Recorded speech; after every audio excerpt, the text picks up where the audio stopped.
제일 좋아하는 시는 그 윤동주 시인의 서시입니다. 이 시는 모르는 사람이 없을 정도로 참 유명한 시죠. 여러분들도 다 알죠? 알아요? 몰라요? 근데 왜 이렇게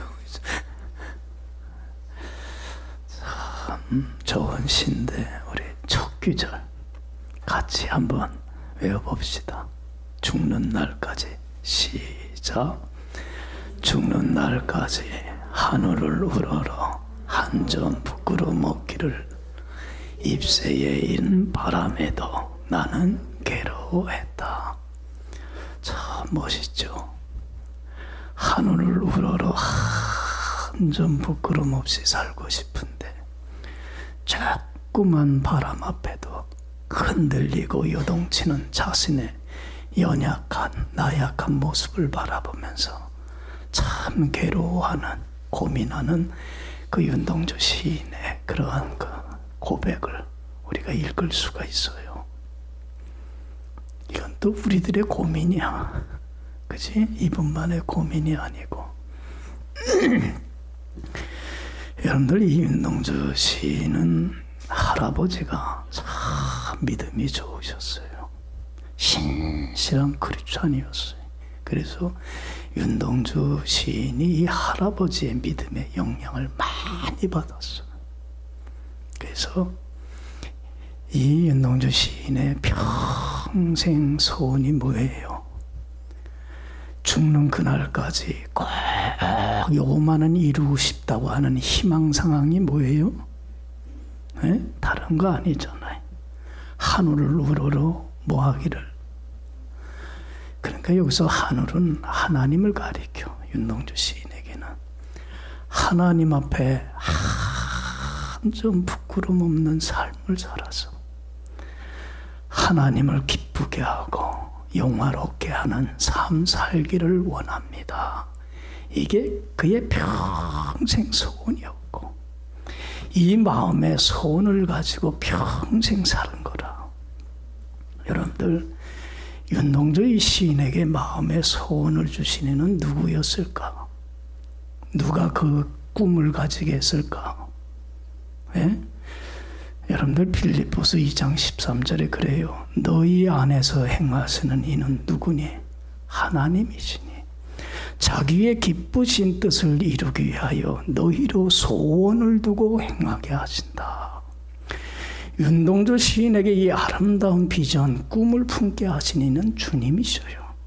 그래서 주님이 주신 그 꿈을 윤동주 시인은 가슴에 품은 거야. 그리고 또 이 꿈을 이루어 주실 이도 누구야? 하나님이 이루어 주실 거야. 그 확신이 있었기 때문에 조그만 바람 앞에서도 흔들리는 나약한 모습이지만 그래도 주님 의지해서 그렇잖아요. 이 꿈을 향해서 최선을 다하여 살 수 있었던 거예요. 그렇잖아요. 꿈만 가진 게 아니라 그 꿈을 간직하고 살았다는 게 얼마나 소중한 삶입니까? 그래서 여러분들 그 윤동주 시인이 살았던 그 시대가 우리나라 일본의 나라를 빼앗기고 참 어려운 그렇잖아요. 압제의 시대였잖아요.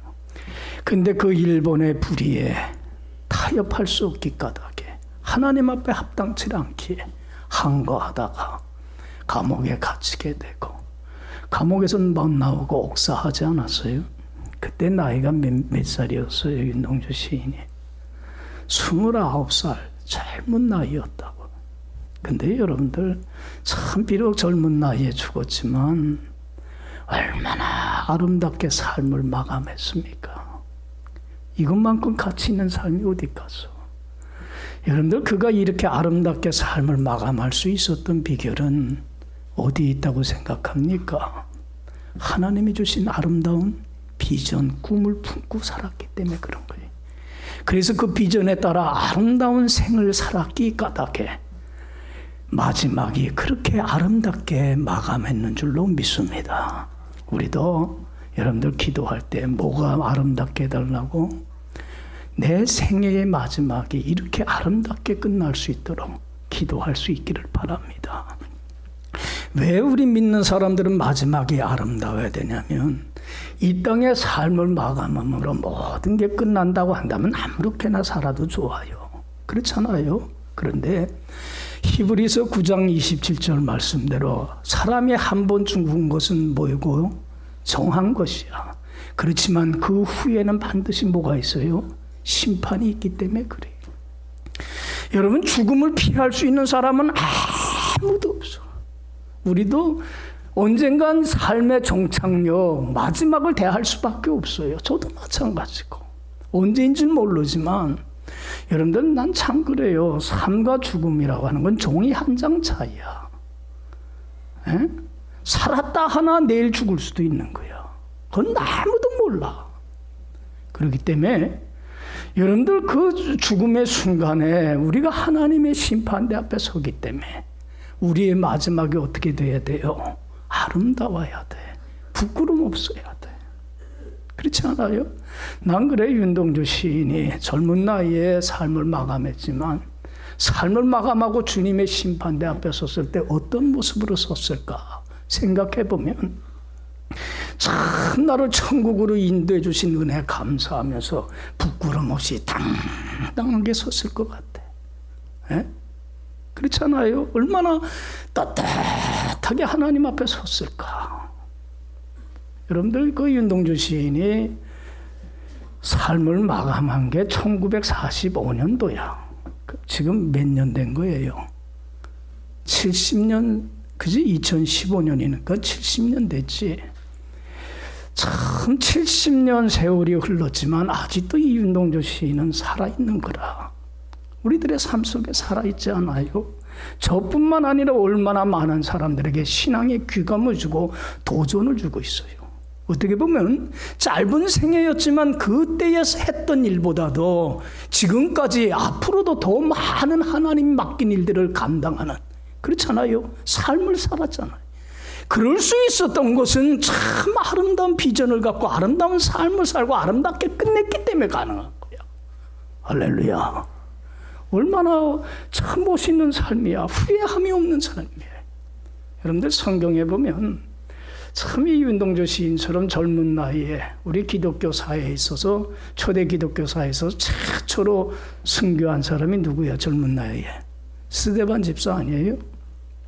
여러분, 이 스데반 집사도 하나님 앞에 한 점 부끄럼 없이 살려고 경건한 삶을 살기 위해서 최선을 다한 사람입니다.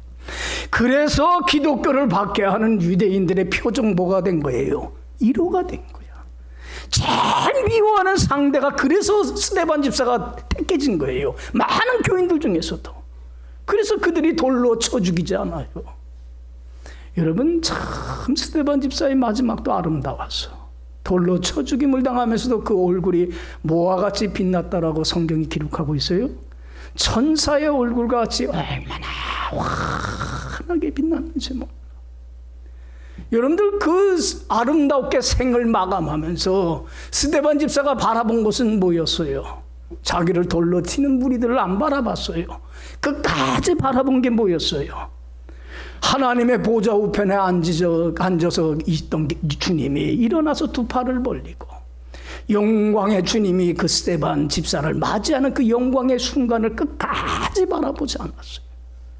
여러분, 스데반 집사가 그렇게 하나님 앞에 한 점 부끄럼 없는 삶을 살다가 아름답게 하나님 앞에 부끄럼 없이 아름다운 생을 마감할 수 있었던 것은 뭐를 끝까지 바라봤어요? 삶을 마감하는 날, 주님의 심판대 앞에 서는 날 주님으로부터 받을 영광을 사모하고 바라봤기 때문에 가능한 거야. 할렐루야. 여러분, 스데반 집사의 그 죽음도 헛되지 않았잖아요.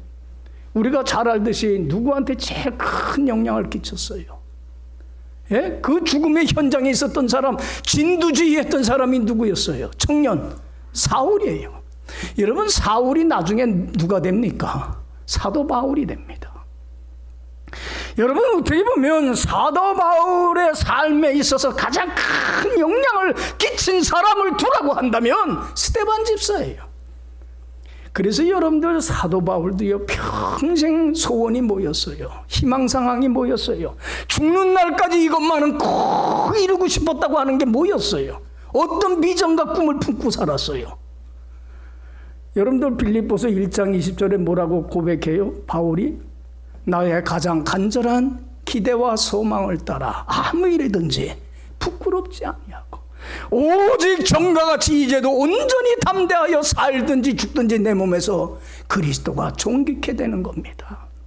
나는 사느냐 죽느냐 관심 없습니다. 잘 사느냐 못 사느냐 거기엔 관심이 없습니다. 나는 죽는 그날까지 하나님 앞에 한 점 부끄럼 없는 삶을 살아서 하나님만을 기쁘게 하고 영화롭게 살기를 원합니다. 이러한 바람에 따라 하나님이 주신 비전과 꿈을 가슴에 품고 그리고 주님이 그 꿈을 이루어 주시라고 하는 확신 갖고 그렇게 삶을 살지 않았어요. 여러분 얼마나 아름답고 가치 있는 생을 살았습니까? 그리고 여러분들 사도 바울도 얼마나 아름답게 삶을 마감했어요. 로마 감옥에 갇혀갖고 기독교를 박해하는 그 로마인들의 미움을 사갖고 종국엔 감옥에서 못 나오고 어떻게 돼요? 모기 배임을 당한 참수형으로 삶을 마감했어요. 그런데 여러분들 생각해 보세요. 사도 바울이 삶을 마감한 지 2000년의 세월이 흘렀지만 지금도 살아있습니까? 안 살아있습니까? 지금도 살아있어요. 생전에도 귀한 일들을 많이 했지만 지금까지도 살아있어서 우리 신앙인들에게 얼마나 도전을 주고 있는지 몰라요. 얼마나 위익을 주고 있는지 몰라요. 어떻게 보면 윤동주 시인의 할아버지나 윤동주 시인에게 그러한 가슴을 그 비전을 품고 살게 한 것도 영향을 끼친 사람이 누구일까? 사도 바울이었을 것 같아요. 그래서 하나님 앞에 죽는 그날까지 하나님 앞에 한 점 부끄럼 없기를 바랬던 거예요. 여러분 이 세상에 가장 가치 있는 의미 있는 삶은 하나님 앞에 한 점 부끄럼 없이 사는 삶입니다. 그래서 오늘 따라합시다. 설교 제목이 뭐예요? 따라합시다. 하나님 앞에 부끄럼 없는 삶. 여러분 오늘은 2015년 마지막 주일 예배를 드리고 있습니다. 여러분 마지막 주일 예배를 드리고 있다고 하는 것은 마지막 우리 삶의 종착역이 그만큼 어떻게 했다는 거예요? 가까워졌다는 거예요. 우리가 인정을 하든 인정을 하지 않든지 간에 마지막은 지금 가까워지고 있다는 얘기예요. 이제 언젠지는 모르지만 우리가 주님의 심판대 앞에 설 날이 가까워지고 있다고 하는 사실입니다. 그렇기 때문에 우리는 이 마지막 주일 예배를 드리면서 우리 인생을 결산해야만 합니다. 내가 지금까지 어떻게 살아왔는지, 올 한 해를 내가 하나님 앞에 어떤 삶을 살았는지 내 삶을 결산을 해야만 합니다. 그냥 이렇게 시간을 허송세월해서는 안 됩니다. 여러분 한번 생각해 봐요. 올 한 해 하나님 앞에 정말 부끄럼 없이 살았습니까? 아니면은 하나님 앞에 너무 죄스럽고 미안하고 하나님 마음을 아프게 하고 슬프게 하고 주님의 손과 마음 발에 못지않은 십자가의 원수로 행하고 살지는 않았습니까? 여러분 세상적으로 내가 아무리 이룬 것이 없고 성취한 것 없다고 할지라도 내세운 것이 없다고 할지라도 하나님 앞에 한 점 부끄럼 없이 살았다면 이 사람은 성공한 삶입니까? 실패한 삶입니까? 성공한 삶입니다. 그러나 내가 아무리 세상적으로 많은 걸 얻고 이루고 성취했다고 하더라도 하나님 앞에 참 부끄러운 삶을 살았다면 실패한 삶입니다. 만약에 내가 실패한 삶이라면 왜 내가 실패를 했는지, 이유가 어디 있는지 내 삶을 한번 점검을 해봐야만 합니다.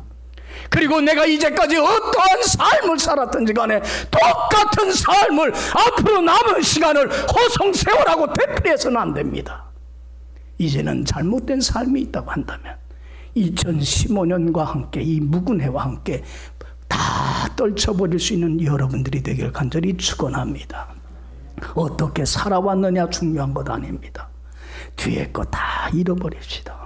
언제 주님이 내 삶을 마감케 하고 천국으로 불러들일지는 모르지만, 얼마 남은 시간인지는 알지는 모르지만, 남은 시간만은 이제는 하나님이 내게 품기를 원하는 이 비전, 하나님 앞에 한 점 부끄럼 없이 살아 하나님을 기쁘게 하고 영화롭게 하기를 원하는 이 비전을 가슴에 품고, 그리고 이 비전을 주님이 이루어 줄 것이라고 하는 확신을 갖고 이 삶을 향하여서 최선을 다하여 남은 생에 살아가는, 그래서 여러분들의 생애가 아름답게 살다가 아름답게 마감하고 주님 앞에 서는 날 당당히 설 수 있는 여러분들의 축복된 생애가 되길 간절히 축원합니다.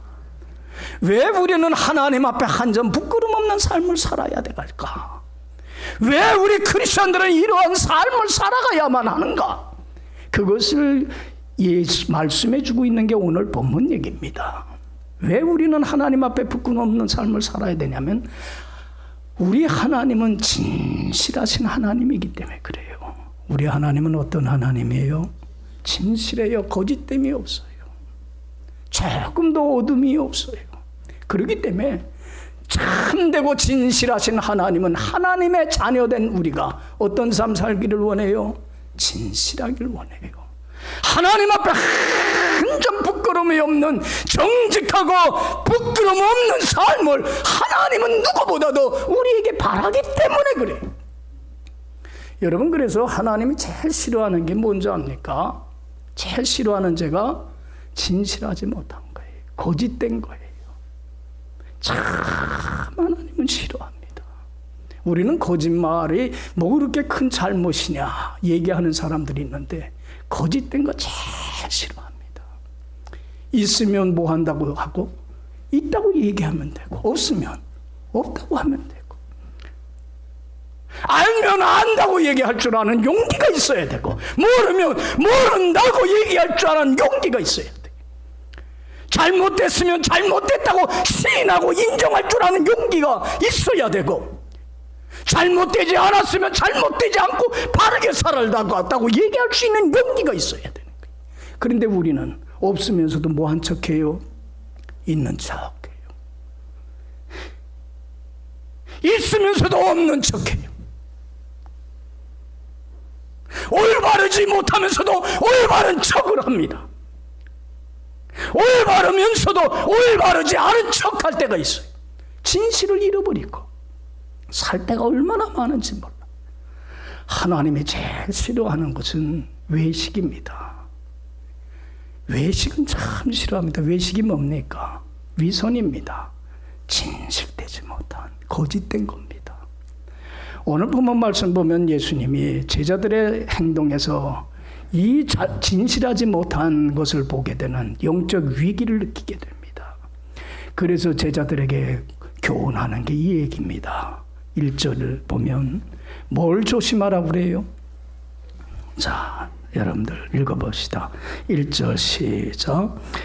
그동안에 무리 수만 명이 모여 서로 밟힐 만큼 되었더니 예수께서 먼저 제자들에게 말씀하여 이르시되 바리새인들의 누룩 곧 외식을 주의하라. 여기 봐요. 수만 명이 예수님을 모여들었어요. 사람들이 너무 모여들으니까 밟힐 정도로 서로 발이 밟힐 만큼 됐어요. 어떻게 보면 예수님이 인기가 이때 최고의 절정에 올랐을 때예요. 많은 사람들이 병 고침 받기 위하여 병 고치는 기적을 보기 위해서 말씀을 듣기 위하여 몰려들어서 구름대같이 몰려들어서 예수님의 인기가 올라가니까 덩달아서 누가 인기가 올라간 것처럼 척해요. 제자들이 자기들이 내가 뭔가 대단한 사람인 것처럼, 능력 있는 사람처럼, 지식이 있는 사람처럼, 뭔가 믿음이 저들보다는 뛰어난 사람들 척 가식을 떨기 시작을 해요. 여러분들 여기 봐요. 여러분들 제자들은 별 볼 일 없는 사람들이야. 그렇잖아요. 누가 훌륭하신 분이야? 예수님 보러 온 건데 예수님의 제자라고 해서 자기들이, 그래서 능력도 없으면서 능력 있는 사람인 척해요. 믿음이 없으면서도 믿음이 뛰어난 사람인 척을 해요. 보잘것없는 사람이면서도 하찮은 사람임에도 불구하고 자기가 뭔가 대단한 사람인 척하고 거들먹거리기 시작해요. 뭘 잃어버리는 위기가 와요? 진실. 외식을 하려고 그래요. 그래서 예수님이 제자들에게 경고하는 거예요. 너희들은 바리새인들의 누룩고 뭐를 주의하라? 외식하지 않도록 주의하라. 여러분, 외식하는 사람을 제일 싫어해 예수님이. 여러분들, 바리새인들은 어떤 척하며 사는 사람들이야? 믿음이 없으면서도 믿음 있는 척하고 살았어. 경건하지 못하면서도 경건한 척하며 살았어. 그 사람들은 하나님 주님을 중요하지 않아. 사람들의 눈을 의식하며 신앙생활했어. 사람들이 어떻게 보고 어떻게 평가했느냐만 신경 썼지, 내가 하나님 앞에 어떤 삶을 살고 있느냐는 관심이 없어. 여러분들, 외식이라고 하는 거는 누룩 같아. 여러분들, 누룩이라고 하는 걸 밀가루 반죽에 넣으면 어떻게 돼요? 어떻게 돼요? 금방 퍼져. 진실하지 못한 삶은 내 영혼만 썩이고 병들고 죽게 만드는 게 아니라 우리 가족을, 교회를 금방 부패시켜 버리고 말아. 그렇게 무서운 게 진실하지 못한 거예요. 그래서 조심하라, 그 얘기예요. 여러분들, 여기 봐요. 여러분들, 다른 사람이 아무리 옳지 않다고 해도 옳은 것은 뭐라고 할 수 있는 용기가 있어야 돼요. 옳다고. 옳지 않은 것은 다른 사람이 다 옳다고 하고 칼을 목에 대더라도 뭐 하라고 말할 수 있는 용기가 있어야 돼요. 옳지 않다고 말할 수 있어야 돼. 이게 그리스도이냐? 그래야 하나님 앞에 한 점 부끄럼 없이 살 수 있어요. 할렐루야. 할렐루야. 여러분, 우리 하나님은 신실하신 하나님이에요. 그래서 우리가 정직하고 진실하길 원해요. 이런 사람을 하나님은 사랑하고 축복해 주십니다. 거짓된 사람은 사용할 수가 없어요. 진실을 잃어버린 사람은. 진실하기가 쉽지 않잖아. 쉬워요, 어려워요? 진실해 보려고 하는 사람은, 살아보려고 하는 사람은 그게 얼마나 힘든지 알아. 그래서 아굴이라는 사람도 그게 너무 힘든 걸 알기에 하나님 앞에 죽는 날까지 두 가지 소원이 있습니다. 하나님 들어주세요 하고 기도한 내용이 뭐였어요? 하나님, 허탄과 거짓말을 내게서 멀리 해주셔서 하나님 앞에 진실하길 원합니다. 그리고 부하지도 말게 하시고 가난하게도 마시고 자족할 수 있는 마음 주세요. 왜냐하면 재물에 대한 욕심 때문에 진실을 잃어버리기 때문에, 자기 자신을 너무나 잘 알기 때문에 하나님, 자족하는 마음 주셔서 진실하길 원합니다. 여러분들, 기도할 수 있기를 간절히 축원합니다. 진실해야 합니다. 여기 봐요.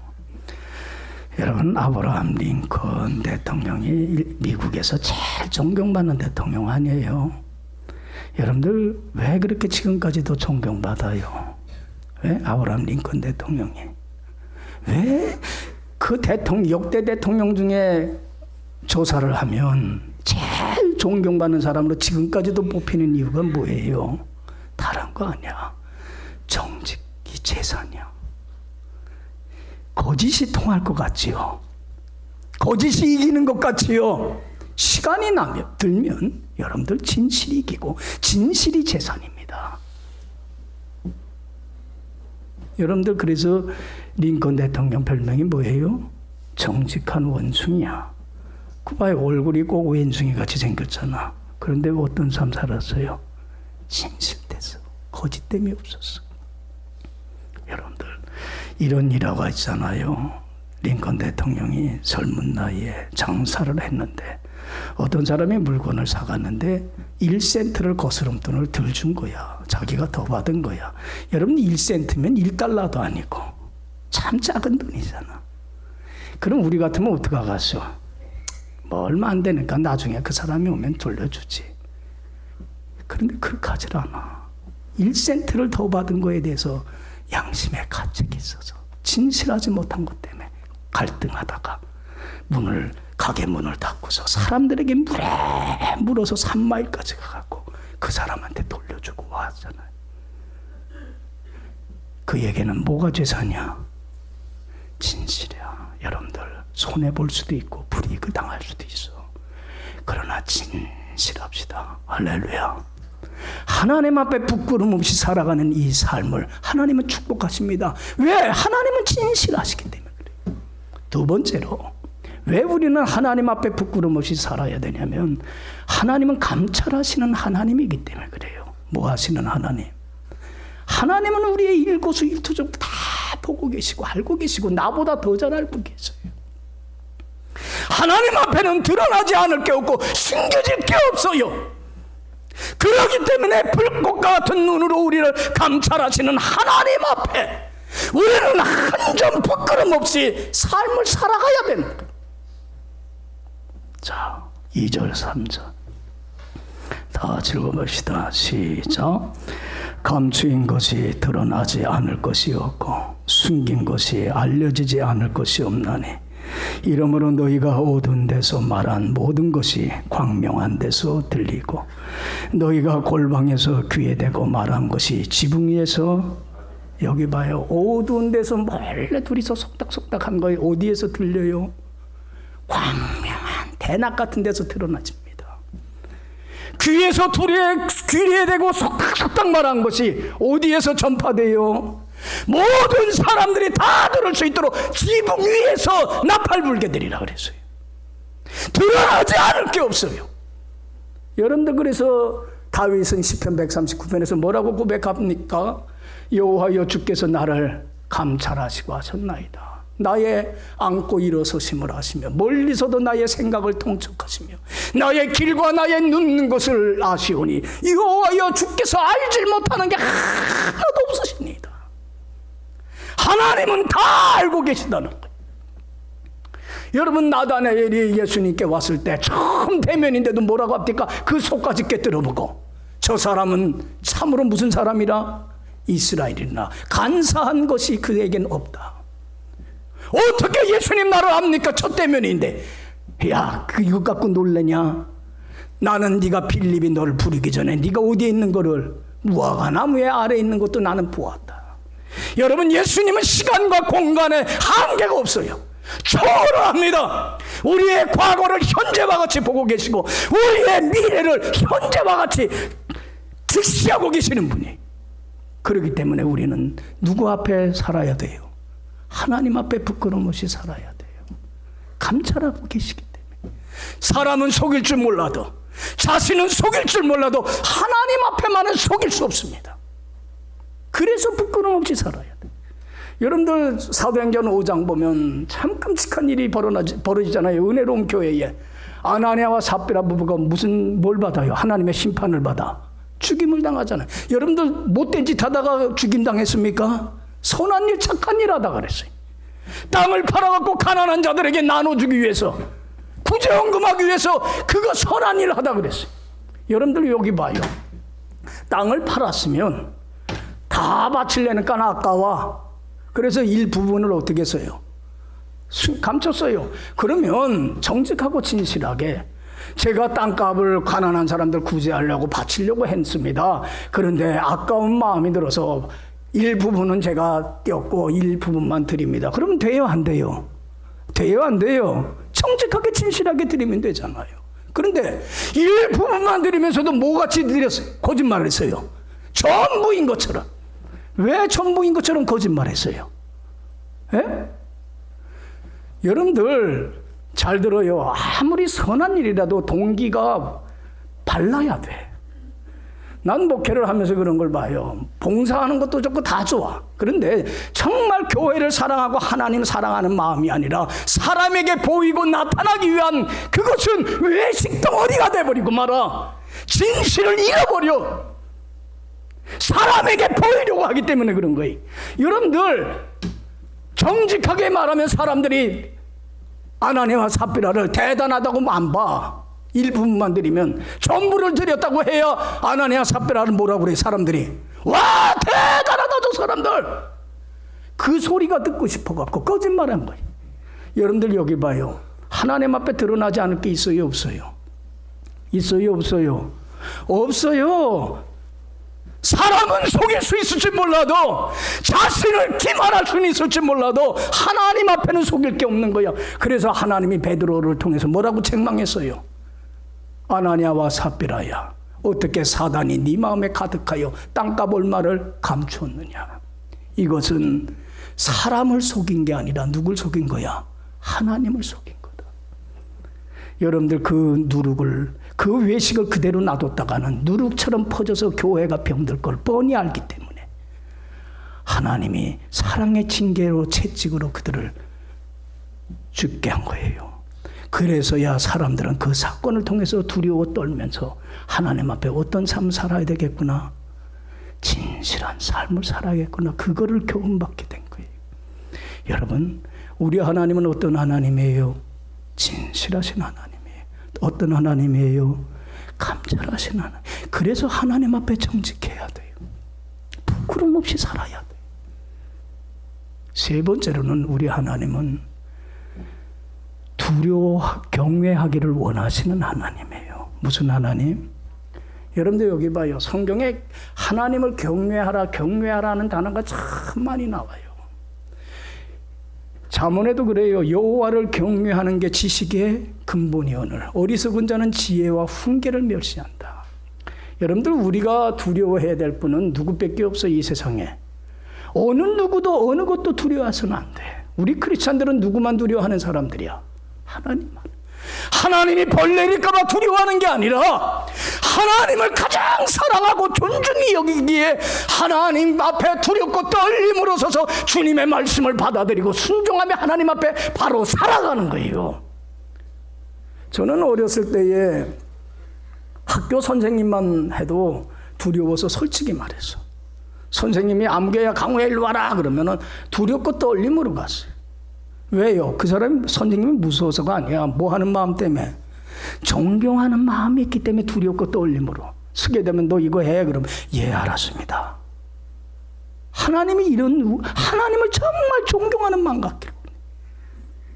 여러분들 우리가 왜 하나님 앞에 바로 살지 못하면 두려워해야 할, 경외해야 할 하나님은 두려워할 줄 모르고 두려워하지 않아야 될 것들을 두려워하고, 그렇기 때문에 우리가 하나님 앞에 부끄러운 삶을 사는 거예요. 그래서 오늘 여러분 4절 5절에 주님이 뭐라고 말씀합니까? 누구를 두려워하라? 하나님을 경외해라. 4절 5절 다 같이 읽읍시다. 시작. 내가 내 친구 너희에게 말하노니 몸을 죽이고 그 후에는 능리도 못하는 자들을 두려워하지 말라. 마땅히 두려워할 자를 내가 너희에게 보이리니 곧 죽인 후에 또한 지옥에 던져놓는 권세가 있는 그를 두려워하라. 내가 참으로 너희에게 이르노니 그를, 여기 봐요. 사람을 죽인 후에 지옥에 던져놓는 권세를 갖고 있는 분은, 심판하실 분은 누구밖에 없어요? 하나님밖에 없어요. 하나님만을 두려워하라는 거예요. 여러분들이 여기 봐요. 베드로가 계집종 앞에서 3번씩이나 모른다고, 주님을 모른다고 부인하고 저주하며 믿음 지키지 못한 거는 뭘 두려워한 거예요? 예수님처럼 붙잡힌 바 돼서 못 당할까 봐, 핍박받고 죽임당할까 봐 죽음이 두려워서 그랬어요. 여러분 죽음을 두려워하면 하나님 앞에 바른 삶 못 삽니다. 진실한 삶 못 삽니다. 우리가 두려워할 리는 누구밖에 없어요? 하나님만 두려워하면 돼요. 하나님만 경외하면 돼요. 하나님만을 가장 삶의 최우선 순위에 두고 하나님이 무슨 말씀을 하든지 아멘으로 순종하고 따르며 하나님 앞에 경건한 삶만 살면 돼요. 여러분 이래서 칭찬받고 쓰임받은 사람이 욥이야. 여러분 욥에 대해서 하나님이 뭐라고 자랑을 했어요? 뭐라고 자랑합니까? 넌 내 종 욥을 봤느냐? 사단한테 위하여 봤느냐? 욥과 같이 어떤 사람이요? 순전하고 정직하며 하나님을 경외하며 악에서 떠난 사람이 없어. 여러분 욥이 하나님을 경외했기 때문에 하나님 한 분만을 귀히 여겼기 까닭에 정말 악에서 떠나 하나님 앞에 바르고 정직하고 진실한 삶을 살았어요. 그래서 정금과 같은 신앙 주기 위해서 주신 그 시련도 잘 통과해요, 안 해요? 잘 통과하고 갑절의 은혜와 갑절의 축복을 받게 되는 거예요. 할렐루야, 할렐루야. 여러분들 여호와를 경외하며 하나님 앞에 부끄럼 없이 살아가는 삶만큼 행복한 삶이 없어요. 축복된 삶이 없어요. 하나님이 책임져 주세요. 믿습니까? 네 번째로 여기 봐요. 왜 우리가 하나님 앞에 부끄럼 없이 살아야 되냐면 하나님은 심은 대로 거두게 하시는 하나님이기 때문에 그래요. 뭐 하시는 하나님이에요? 심은 대로 거둬. 여기 봐요. 잘 들어요. 우리 교인들이 오해할 때가 있어요. 하나님은 나와 함께 하셔서 전삼 책임져 주셔. 맞아요. 하나님은 우리와 함께 하셔서 전삼 책임져 주시고 평탄하게 하고 형통케 해주세요. 우리가 이룰 것 세울 것 다 해주세요. 그러나 아무하거나 하나님은 함께 하지 않아요. 누구와 함께 하십니까? 하나님 앞에 부끄럼 없이 말씀에 순종하며 하나님과 동행하는 사람과 함께 하시는 거예요. 성경이 말해요. 너희는 내게 배우고 받고 듣고 본 바를 뭐하라? 행하라. 그러면 누가 함께 주마? 평강의 하나님이 내가 너와 함께 하마. 히브리서 13장 5절에도 그래요. 돈을 사랑하지 말라. 그가 친히 말씀하시기를 결코 내가 너를 버리거나 떠나지 아니야. 주님은 우리를 결코 버리거나 떠나지 않아. 그러나 재물을 더 사랑해서 내가 하나님 품을 떠난다면 하나님도 나를 버려요. 심은 대로 거두게 하세요. 여러분, 사울 왕이 재물을 때문에 하나님 말씀에 거역하고 아멜렉의 족속을 진멸하는 명록이고 양과 소를 따로 떼어나잖아요. 재물을 사랑해서. 그럴 때 여러분 사무엘 선지자를 통해서 하나님 뭐라고 합니까? 왕이 하나님을 버렸으므로, 하나님의 말씀을 버렸으므로도 하나님도 왕을 버렸습니다. 이제는 하나님의 영광이 떠났습니다. 여러분들 오늘 주님이 6절에서 9절 말씀, 자, 다 같이 읽어봅시다. 시작. 참새 5마리가 두 아사리온에 팔리는 것이 아니냐. 그러나 하나님 앞에서는 그 하나도 잊어버리시는 바 되지 아니하는도다.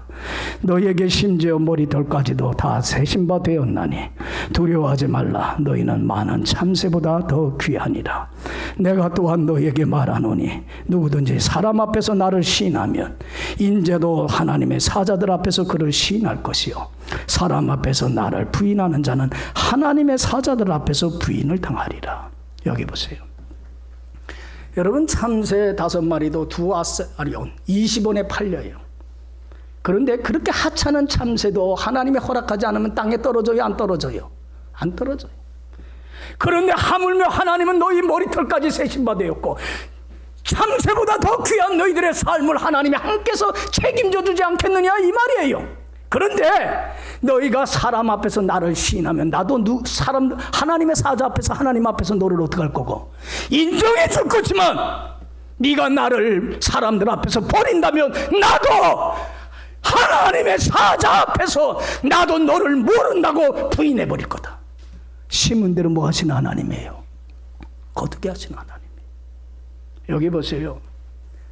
다윗은 그걸 철저히 깨달았어요. 하나님과 동행할 때 하나님의 영광 속에 산다는 걸 알았어요. 그러나 자기가 하나님보다 세상 걸 더 사랑해서 하나님 품떠할 때 하나님의 영광이 떠나는 걸 너무나 철저히 체험을 했어요, 다윗이. 그래서 죽을 때의 아들 솔로몬에게 뭘 유언했습니까? 한마디 소원했어요. 유언 하나 남겼어요. 내 아들 솔로몬아, 역대상 28장 9절에 너는 내 아비의 하나님을 알고 온전한 마음과 기쁜 뜻으로 하나님을 잘 섬겼으면 좋겠다. 하나님은 문 마음을 감찰하사 모든 사상을 아시나니 네가 하나님을 찾으면 하나님은 너를 어떻게 해주시고 만나 주시지만 네가 하나님을 버리면 하나님은 너를 영원히 버리리라. 너가 정말로 하나님 앞에 바로 살기를 갈구하며 부끄럼 없이 살아간다면 하나님은 너를 만나주고 책임져 주시고 평탄하고 형통케 해주실 거야. 그러나 네가 하나님 버리면 하나님도 널 버려. 여러분들 여기 봐요. 우리가 하나님 앞에 바르지 못할 때 있어요. 실패할 때 있어요. 그럴 땐 잘못했으면 잘못을 시인하고 인정하면 됩니까? 안 됩니까? 돼요? 안 돼요? 하나님 잘못했어요. 죄송합니다. 시인만 하면 하나님은 용서하세요. 안 버려요. 그런데 우리가 정직하지 못해 잘못을 했으면서도 시인을 하지 않고 인정을 하지 않고 내가 바르다고 착각을 하며 스스로 자기를 속이고 기만하기 때문에 버림받는 거예요. 여러분들, 이제 올해 우리의 마지막 주일 예배 드립니다. 우리의 삶을 한번 결산해 봅시다. 나는 어떻게 살아왔는가? 여러분, 앞으로 남은 시간만은 어떻게 살아왔든지 간에 뒤에 건 다 잃어버리고 앞으로 남은 시간만은 주님이 부르시는 그날까지 하나님이 내 마음에 품게 하신 이 비전, 소망을 품고 하나님 앞에 한 점 부끄럼 없이 살아가길 원합니다. 이 소망을 가지고 최선을 다해 살아가 아름다운 삶을 살다가 아름답게 삶을 마감하고 주님의 심판대 앞에 서는 날 당당하게 설 수 있는 여러분들이 되기를 간절히 축원합니다. 기도합시다. 좋으신 하나님, 이 땅의 삶을 허락하시고 지금까지 살아오게 하심을 감사를 드립니다. 참으로 지금까지 하나님 앞에 부끄럽고 미안하고 죄스럽고 아직도 버리지 못한 것이 있다면 이제는 2015년을 보내면서 다 던져버리게 하여 주시기를 원합니다. 언제 주님이 이 땅의 삶을 마감하고 천국으로 부르실 줄을 알지는 못하지만 마지막이 있는 것은 분명할진데 이제는 주님의 영광의 심판대 앞에 설 것을 내다보고 준비하면서 남은 시간만은 하나님이 내게 품기를 원하는 비전과 꿈을 품고 하나님 앞에 한 점 부끄럼 없는 삶을 사는데 최선을 다하여서 주님이 이루실 것을 믿고 정말로 이제는 신실하신 하나님 앞에 감찰하시는 하나님 앞에 그리고 정말로 여호와를 경외하기를 원하시는 하나님 앞에 심은 대로 거두게 하시는 하나님 앞에 한 점 부끄럼 없이 살아가 이 땅에서 하나님의 은혜와 축복을 많이 받고 삶을 마감하고 주님의 심판대 앞에 서는 날 부끄럼 없이 당당히 서서 의의 영광의 면류관 모두 얻을 수 있는 소망의 교우들이 되게 하여 주옵소서. 감사하옵고 예수님 이름으로 기도했사옵나이다. 아멘.